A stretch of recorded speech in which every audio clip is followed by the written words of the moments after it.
Meus irmãos, nas últimas semanas, Deus ele tem mandado, tem orientado as palavras que eu tenho pregado aqui.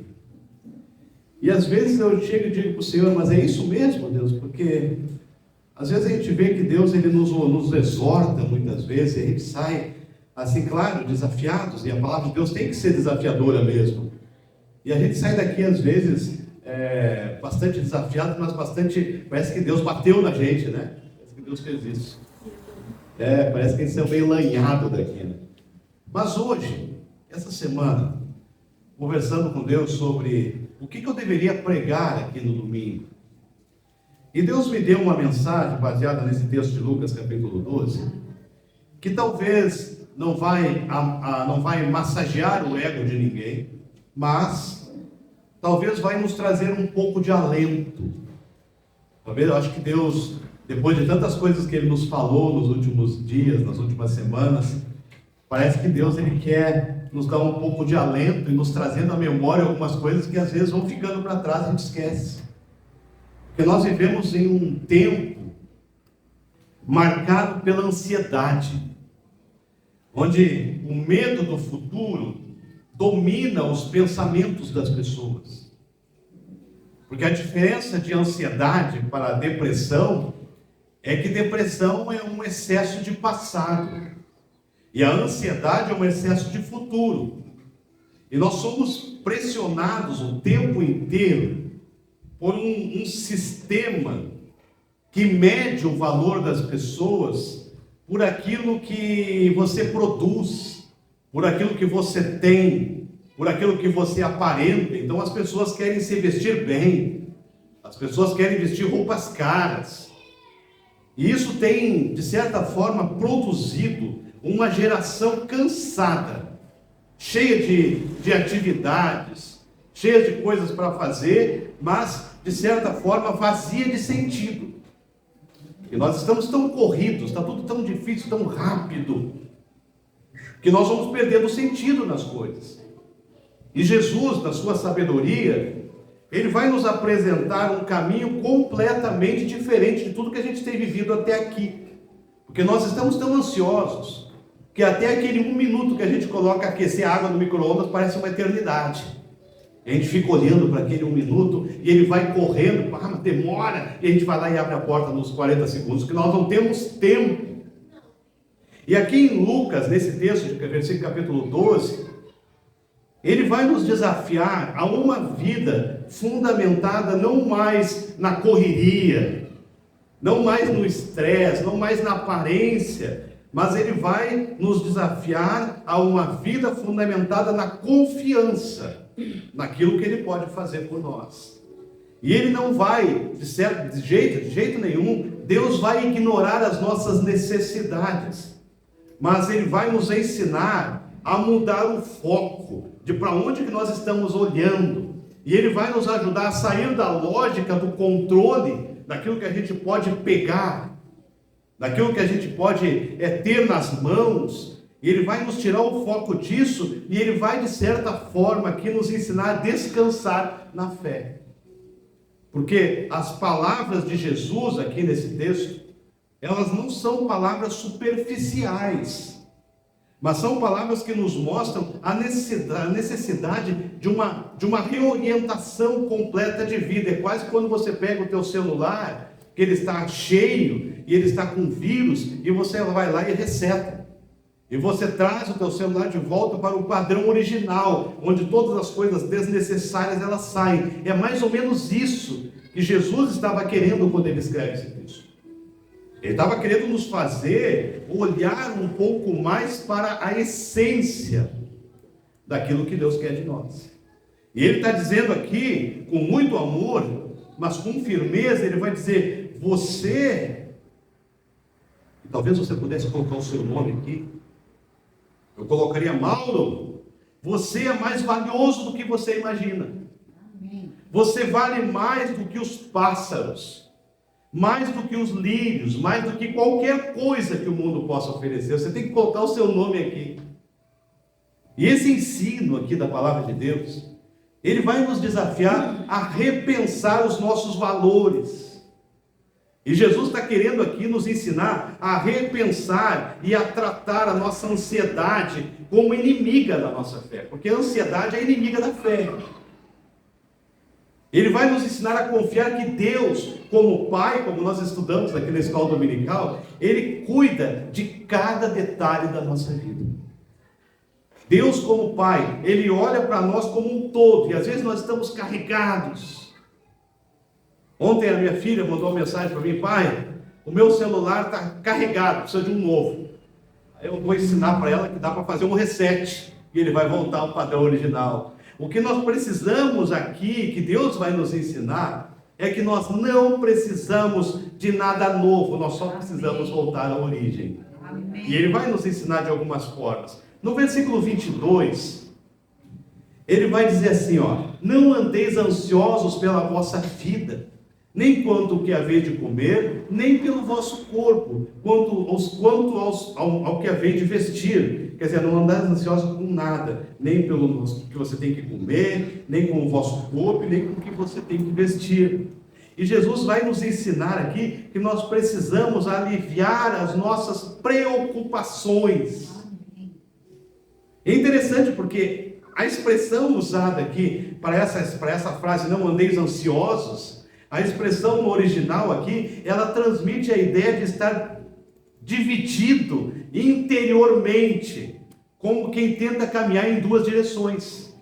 É como se você está querendo, não sabe se vai para lá, não sabe se vai para cá, não sabe se vai para cá, você fica olhando para os lados, o que você vai fazer? É como se nós estivéssemos assim: não sei para que lado eu vou, Senhor, a minha vida está tão bagunçada que eu não sei o que fazer. E Jesus, Ele confronta aqui a ideia da idolatria da autossuficiência. O que é isso? É quando nós achamos que podemos resolver as coisas por nós mesmos. Porque todas as vezes que nós achamos que nós podemos gerenciar a nossa vida, são os momentos que nós damos as maiores cabeçadas da vida. Pedro, quando ele achou que ele podia gerir a sua própria vida, foi os momentos que ele mais errou, que ele mais caiu, que ele mais tropeçou. Porque, meus irmãos, a preocupação desenfreada, ela revela aonde que nós estamos colocando as nossas esperanças. Se é em Deus, ou se é nas coisas que nós possuímos. A preocupação, se ela fosse somente em Deus, eu saberia: Deus, o Senhor é o meu Deus, o Senhor pode todas as coisas, o Senhor cuida de mim, eu não preciso me preocupar com nada. Mas nós estamos tão aflitos com coisas que Deus disse que era para a gente não ficar. E Cristo, Ele fala aqui diretamente sobre as necessidades básicas. Ele vai falar sobre comida e sobre vestuário. Sabe por quê? Porque Ele sabia que o sustento era uma das maiores angústias do seu tempo, inclusive hoje. Maiores preocupações que nós temos no dia a dia não é sobre qualquer outra coisa, é sobre o que nós vamos comer amanhã. O que você vai comer hoje ao meio-dia? Talvez aqui me ouvindo já tenha pessoas pensando: eu vou chegar em casa, eu vou cortar uma carne, eu vou cortar uma cebola. Aí talvez tenha gente dizendo: mas eu não tenho a cebola, eu não tenho a carne. Quer dizer, nós estamos preocupados com essas coisas, e Jesus é a primeira coisa que Ele confronta. Porque Ele sabia que era esse tipo de coisa que estava tirando o foco daquele povo. E o convite de Jesus aqui é muito claro no versículo 30, Ele vai dizer: descansem, porque o Pai de vocês sabe. Descanse, porque as coisas que ocupam o coração quando falta fé são as coisas que nós não entregamos nas mãos de Deus. E é interessante porque Êxodo 16:4 diz assim: Deus sustentou Israel diariamente com o maná. Diariamente. E Deus diz assim para o povo: olha só, vocês fazem assim, eu vou mandar o maná do céu, que era o pão, e vocês vão lá e peguem somente o suficiente para hoje. E se o povo pensasse assim, como eu pensaria, talvez você não, mas talvez eu pensaria: eu vou pegar um pouquinho mais, porque eu não sei se amanhã de manhã eu vou ter o pão para comer, então eu vou pegar mais, a preocupação, eu vou pegar mais. O que aconteceria com o maná? Estragaria. Sabe o que Deus estava querendo ensinar para esse povo? Pare com as preocupações. porque eu cuido de você todos os dias. Salmo 37, 25, não precisa abrir todos, sabe? Pode deixar aí no Lucas mesmo. Salmo 37, 25, eu leio aqui para você. Fui moço e agora sou velho, mas eu nunca vi o justo desamparado e nem mendigar o pão. Isso aqui é só para eles? Isso é para você e é para mim. Mateus 10, ele vai falar assim, ó: nem um pardal cai sem o Pai saber, e vocês valem muito mais do que pardais. Meus irmãos, as preocupações, elas revelam onde que está a nossa fé. E se ela estiver nas circunstâncias, nós vamos estar instáveis. Porque uma hora a gente está bem, uma hora a gente está mal, não é assim? Sim. Tem alguém aqui que passou a semana toda dando bom dia até para poste na rua de tão feliz? Não. Tem horas que nós estamos mal, tem horas que nós estamos bem. Essas instabilidades, elas fazem parte da vida. O que não é estável é o poder de Deus que habita na sua vida. Isso não é estável. O problema não é ter necessidades, porque todos temos. Você tem tudo que você gostaria? Eu não tenho tudo que eu gostaria. Por exemplo, eu vou chegar em casa hoje, eu não vou comer uma picanha invertida recheada, porque eu não tenho picanha recheada em casa. Talvez você gostaria de ter uma casa própria. Eu não tenho. Mas o problema não são as necessidades. O problema é tentar suprir sozinho o que só Deus pode prover. É quando nós queremos resolver por nós mesmos aquilo que só Ele tem poder para fazer. E é isso que Ele está nos ensinando aqui, que nós precisamos aprender a viver de forma dependente. Não negligente, mas dependente. Quer dizer, eu sei que o que eu vou comer em casa hoje é Deus que vai me dar. Não é o meu trabalho, não é o que eu tenho dinheiro. Não, o que eu tenho é Deus que vai me dar. Porque se amanhã eu não tiver o meu trabalho, Deus vai continuar me dando para você também. Porque Ele é Deus. Então a primeira coisa que Jesus nos ensina: se livre das preocupações. Porque preocupação é nós nos preocuparmos, é preocuparmos. Significa que nós nos ocupamos de alguma coisa antes dela acontecer. Eu li uma pesquisa um dia que dizia o seguinte: 87 ponto alguma coisa por cento das coisas que nós nos preocupamos não acontecem. Quer dizer, nós nos preocupamos quase 90% com coisas que não vão acontecer. Quer dizer, nós sofremos antes. Nós sofremos e não precisaríamos ter sofrido. Mas nós sofremos porque nós queremos ter o controle. Segunda coisa que Jesus nos ensina, está no versículo 25. E no versículo 26, eu vou resumir aqui, que diz assim: quem de Deus, por mais que se preocupe, quem de vocês, por mais que se preocupe, pode acrescentar uma hora na sua vida? Quem de nós aqui, que por mais que a gente estivesse preocupado, a gente ia viver mais tempo do que Deus determinou para nós vivermos? A hora que tiver que acontecer, vai acontecer.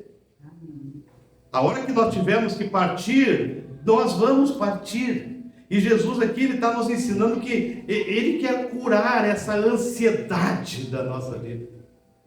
Hoje de manhã eu estava, antes de vir para a igreja, vendo um vídeo lá de um rapaz em cima de uma cama se retorcendo todo, com dores, com espasmos musculares causados pelo quê? Pela ansiedade. Se torcendo em cima da cama, gritando de dor, por causa da ansiedade. E Jesus aqui, Ele faz uma pergunta retórica, mas que confronta diretamente a lógica daquelas pessoas. E Ele fala assim, ó: você acha mesmo que se preocupar resolve alguma coisa? Você acha mesmo? E a palavra que Ele usa aqui para acrescentar, ela indica literalmente inutilidade. Inutilidade. Porque a ansiedade, ela não tem poder de criar. A ansiedade só tem poder de corroer. A ansiedade não te traz nada de bom, a ansiedade te corrói. A ansiedade te leva ao sofrimento. A ansiedade nos leva a sofrer por aquilo que nós não podemos resolver. Porque a ansiedade é a ocupação, é a emoção que ocupa o espaço da fé. A ansiedade, ela ocupa o lugar onde a fé tinha que estar ali. Eu não tenho que estar ansioso, eu tenho que ter fé. Por que eu tenho que ter fé? Porque Deus prometeu. Mas só por isso? Sim, porque para mim que amo a Jesus, Ele ter prometido para mim é suficiente, eu não preciso de mais nada. A palavra dele já basta. Irmão, é um sintoma espiritual que revela uma alma que perdeu o eixo da confiança. A ansiedade revela que nós já perdemos o eixo da confiança, então eu tenho que fazer alguma coisa. É como se eu dissesse: Senhor, deixa eu te dar uma mãozinha, deixa eu te ajudar, Senhor, naquilo que eu quero que o Senhor faça, porque eu não estou acreditando que o Senhor pode fazer sozinho, deixa eu fazer. É mais ou menos quando a gente não tem condições, a gente não pode, a gente não entendeu ainda a importância de entregar os nossos dízimos e ofertas. Por quê? Porque a gente não tem confiança. Porque eu vou dizer assim: Senhor, eu não posso te entregar os 10% dos meus dízimos, tá, Senhor? Porque eu não acredito que o Senhor pode me sustentar com os 90%. Então deixa eu ficar com 100% aqui. É a ansiedade que corrói. E é por isso que o antídoto bíblico não é controle. O antídoto bíblico para a ansiedade é a oração e a entrega. Senhor, eu entrego nas tuas mãos.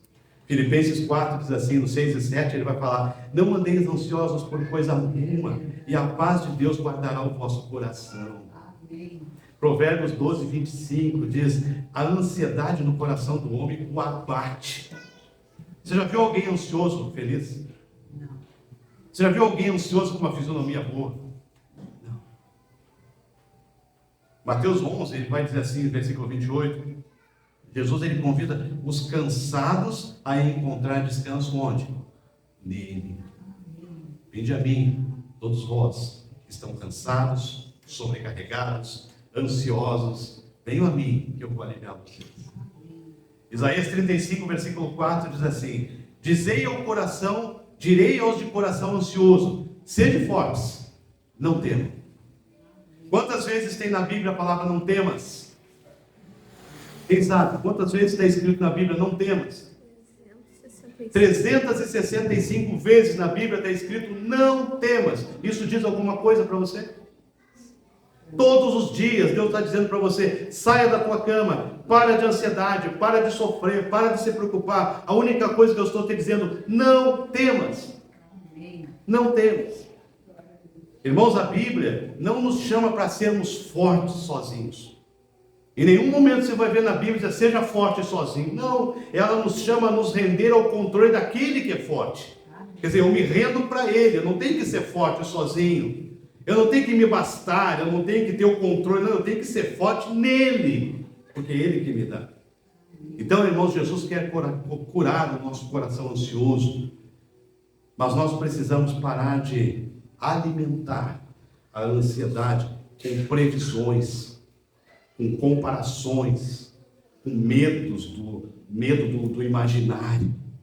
Ah, mas e se isso acontecer? Pois é, mas e se não acontecer? Sabe, o controle, as previsões. Ah, não sei o que vai acontecer amanhã. Eu também não, mas Deus sabe. E Ele está conosco. Ele fala: para, relaxa, deixa que eu cuido. Deixa que eu cuido. No versículo 28, Lucas 12, ele vai dizer assim, ó: se Deus veste assim a erva do campo, quanto mais a vocês, homens de pouca fé. Jesus vai aqui nos ensinar que Ele quer fortalecer a nossa fé. E Jesus não está aqui apenas fazendo uma analogia com a natureza. Não, Ele está revelando um padrão do caráter dele.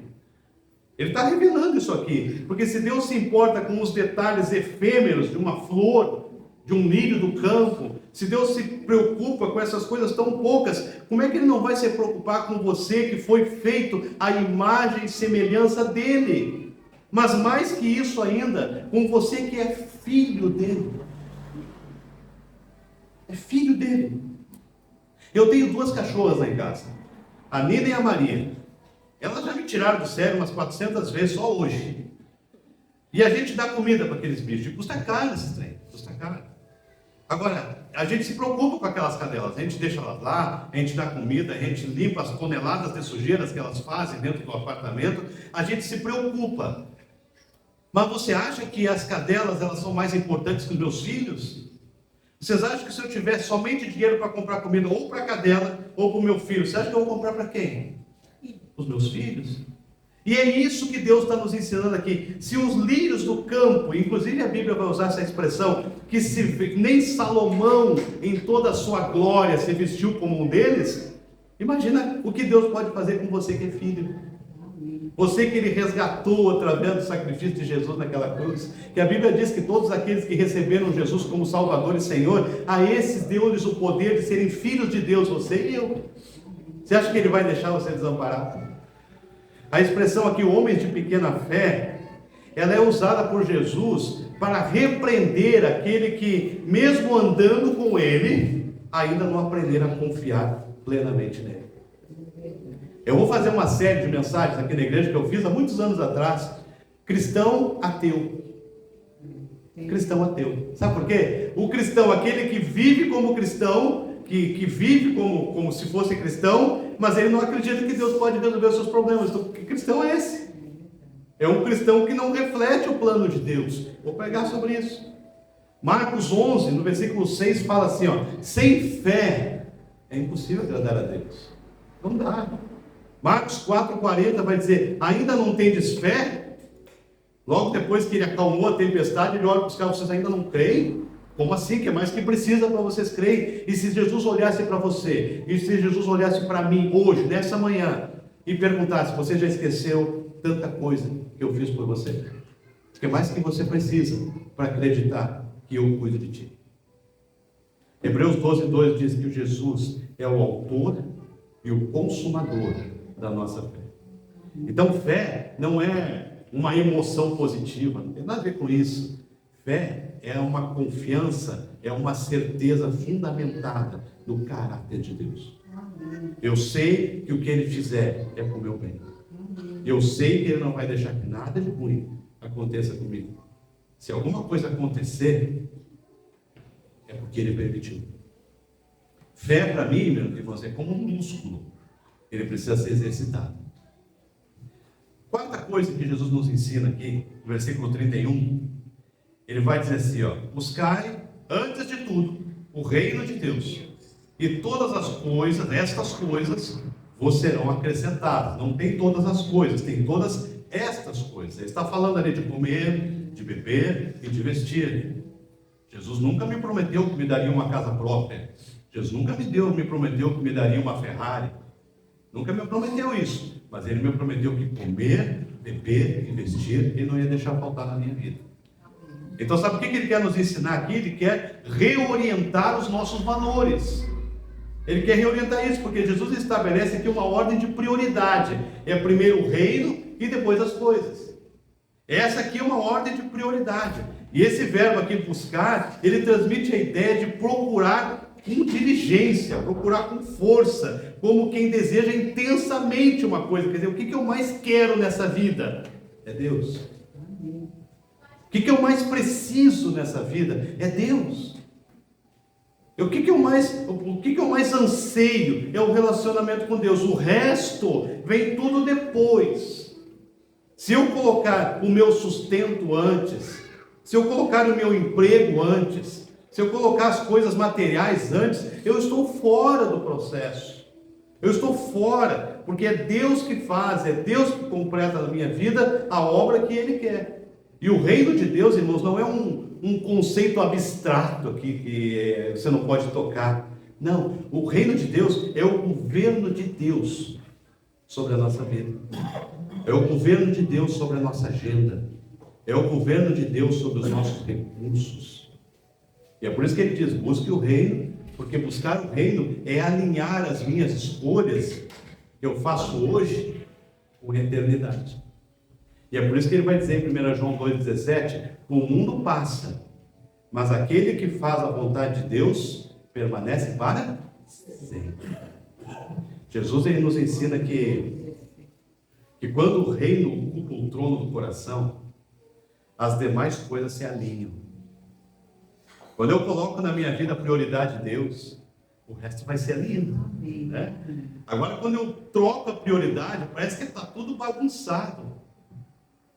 Ontem nós saímos daquela igreja, nós tínhamos treinamento de liderança, nós fomos no mercado. E a Cris, ela desceu para ir no mercado. Eu estava parado dentro do carro e chegou um rapaz de moto. E ele estacionou. E ele falou algo do tipo assim para ele mesmo, mas ele falou em voz alta, eu ouvi de dentro do carro. Até quando essa saga na minha vida? E desceu da moto e foi. Eu fiquei olhando. Quanta angústia deve estar naquele coração. Rapaz com uma moto bonita. Ele não era tão bonito, mas a moto era. O capacete bonitão, assim, dá a impressão de que o cara era o bem de vida. Mas ele desce até quando essa saga na minha vida, baixou a cabeça e fazia assim, eu via que ele estava em profunda angústia. Quantas pessoas vivendo essa angústia pelo simples fato de tirar Deus do centro? Quinta coisa que Jesus nos ensina, está no versículo 32, ele fala assim, ó, não temas, ó pequeno rebanho, pois agradou ao Pai dar-vos o reino. Agradou ao Senhor dar-vos o reino. Quer dizer, não temas, pequeno rebanho, porque Deus quis te dar o reino. E ele, Jesus, vai nos ensinar aqui que nós precisamos remover o medo da nossa vida. Nós somos seres com medo. Nós vivemos uma geração com medo. É medo de investir, é medo de crescer, é medo de aprimorar, é medo de estudar, é medo de fazer concurso público, é medo de arranjar um emprego, é medo da cobrança, é medo de tudo. Nós vivemos uma geração com medo. E Jesus aqui ele usa uma linguagem muito pastoral, porque ele chega assim, ó, não temas, pequeno rebanho. Ou seja, não temam minhas ovelhinhas, porque Deus quis dar o reino dele para vocês. Para de ter medo. Porque isso aqui indica carinho, indica proximidade, indica proteção. Deus dizendo, minhas ovelhinhas. Irmãos, o medo é desnecessário, porque a decisão já foi tomada, o reino foi dado a você, por herança. E esse verbo dar está num tempo lá que indica que é uma ação pontual, é ato concluído. Quando nós estudamos lá no meu tempo, acho que a gurizada de hoje nem estuda mais isso, mas nós tínhamos um tempo verbal que se chamava auristo, já viram isso? Auristo. Era nesse tempo que está conjugado esse verbo. O que ele está dizendo? Esse dar não é algo que vai acontecer, o que já... Não, é algo que está concretizado. Ele já deu. Ele já deu. Então o medo, ela é uma distorção da visão espiritual. O medo é uma distorção. Ele surge quando nós tiramos os olhos do pastor, que é Deus. E nós colocamos os olhos nas circunstâncias. O que aconteceu com Pedro? Ele olha, vem Jesus caminhando sobre as águas. E ele fala assim, se é o Senhor mesmo, manda eu ir aí contigo, então. E Jesus disse, vem. E ele desceu do barco e foi. E ele estava olhando para Jesus. Enquanto ele estava olhando para Jesus, ele estava caminhando sobre as águas. Pensa, que coisa legal, você caminhando sobre as águas. Tinha um vento forte, as ondas eram grandes, mas ele estava caminhando. Mas aí o que aconteceu? Ele sentiu um fiozinho aqui no pescoço. E ele deu uma olhadinha para o lado e viu uma onda enorme, viu o vento, tirou os olhos de Jesus. O que aconteceu? Afundou. E há muitos anos depois surgiu um filme chamado A Cabana. Ele é um filme meio ruim, assim, no sentido bíblico, ele tem umas coisas de espiritismo lá, que não é muito legal, não vale a pena, mas tem uma parte do filme que é linda. Jesus tinha andado sobre as águas com um personagem do filme. E aí depois ele tinha se afastado de Jesus. E uma hora ele parou assim na beira da água. E ele começou a tentar andar sobre as águas. E ele botava o pé na água e afundava. Voltava, vamos tentar de novo. E aí ia de novo, não dava. Aí do nada apareceu Jesus e deu a mão para ele. Falou, filho, isso aí só comigo junto. E daí pegou a mão dele e os dois andaram sobre as águas. Se nós queremos ver o sobrenatural, nós precisamos andar com aquele que faz o sobrenatural. Amém. Querer andar sozinho não dá. 1 João capítulo 4, versículo 18 diz assim, o perfeito amor lança fora todo o medo. 2 Timóteo 1,7 fala, Deus não nos deu espírito de covardia, nem de temor. Irmãos, o medo é alimentado por mentiras. A fé é alimentada pela verdade. O medo é quando falam mentiras, quando nós ouvimos mentiras, ficamos com medo, mas a verdade do Senhor nos tira esse medo. Quanto mais nós nos aproximamos da presença de Deus, mais seguros nós estamos. Quanto mais próximos de Deus, mais eu vou sair na rua dando bom dia até para poste. Por quê? Porque eu tenho todos os motivos para ser feliz. Ah, mas o colega de trabalho me incomoda, problema dele, ele tenta me incomodar, mas ele não consegue, porque os meus olhos estão fixados em Deus. É isso que Jesus está ensinando aqui. Deus não quer nos ver vivendo amedrontados. Ele já decidiu nos dar o reino. Sabe o que você e eu temos que fazer? Vamos viver como herdeiros. Ele já nos deu o reino. Nós só temos que viver como herdeiros. Eu acho que é a última coisa que eu vou falar agora, eu acho. Versículo 33 e 34, eu vou resumir para você aqui. Façam para vocês bolsas que não se desgastem, pois onde estiver o seu tesouro, aí estará também o seu coração. Sabe o que Jesus quer fazer? Ele quer te entregar hoje o que há de melhor. Jesus ensina que o coração humano sempre segue o que valoriza. Tesouro, quando ele está falando de tesouro aqui, ele não está falando apenas de dinheiro, mas ele está falando de tudo aquilo que ocupa o centro das nossas atenções, que é o tempo, o afeto, os relacionamentos, o recurso, o dinheiro, isso e aquilo, o que ocupa o centro do nosso coração, aí está o nosso tesouro. E Jesus está nos ensinando aqui que o nosso tesouro tem que estar, inclusive ele usa essa expressão, que bolsas que não se gastam, que são referências aos investimentos no reino. Não se trata aqui de despesar os bens terrenos. Ah, agora eu sou de Deus, eu vou vender tudo que eu tenho, vou dar aos pobres. Jesus não está dizendo isso aqui. O que ele está dizendo é que nós temos que reconhecer que nada nesse mundo é permanente. Nada. Há muitos anos atrás nós casamos, Deus nos deu o primeiro carro. O nome dele era Maestro, era um concerto em cada esquina. Mas foi o nosso primeiro carro. Deus foi nos dando, hoje nós temos aquele carro. Eu cuido desse carro. Eu cuido dele, minha esposa cuida dele. Mas eu não sei, amanhã alguém pode roubar e levar embora. O meu tesouro está ali? Não, não está. Não pode, porque não se trata de desprezar bens, mas de reconhecer aquilo que é permanente.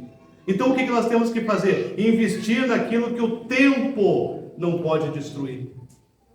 É nisso que eu tenho que investir. É por isso que Mateus 6, ele vai falar assim, ó, no versículo 19 e 21, não ajunteis tesouros na terra. Porque o seu coração e o meu coração vai na direção daquilo que nós consideramos valioso. Nosso coração vai nisso. Jesus ele não quer mudar as nossas prioridades, mas ele quer nos fazer focar naquilo que realmente tem valor eterno. Então, meus irmãos, ele veio nos apresentar uma nova vida, um novo reino, um novo coração. A proposta de Jesus, ela é transformadora, porque ele vem nos apresentar que nós devemos nos aliviar das nossas preocupações, curar a nossa ansiedade, fortalecer a nossa fé, reorientar os nossos valores, remover o medo e entregar a Ele tudo que há de melhor. E o que nós temos de melhor na nossa vida? Então você não é fruto do acaso, você é criação, você é alvo de Deus. Isso aqui não é um evangelho do coach, nada disso. Mas você foi comprado por um alto preço. Alguém um dia me falou, pastor, mas a salvação é de graça. A salvação é de graça para você e para mim. Mas ela custou um preço muito alto para Jesus. E Ele te resgatou para você viver como filho. Ele não te resgatou para você de andar de cabeça baixa, se preocupando com as pressões do mundo. Não. Tem um poeta que falou assim, que vai passando pelas provas, fazendo o quê? Vou passando pela prova, glória a Deus, glória a Deus. Não é a melhor coisa fazer? Passando pelas provas, porque as provas existem. As provas são necessárias Porque as provas nos fazem nos firmar em Deus, porque o diabo vem tentando nos derrubar, mas quando ele vai olhar para nós, ele vai nos ver com a Bíblia na mão e vai dizer aqui, não, aqui quem governa a minha vida, quem cuida da minha essência, é o Deus Pai Todo-Poderoso. Então o meu desafio para você nessa manhã, saia daqui hoje feliz da vida.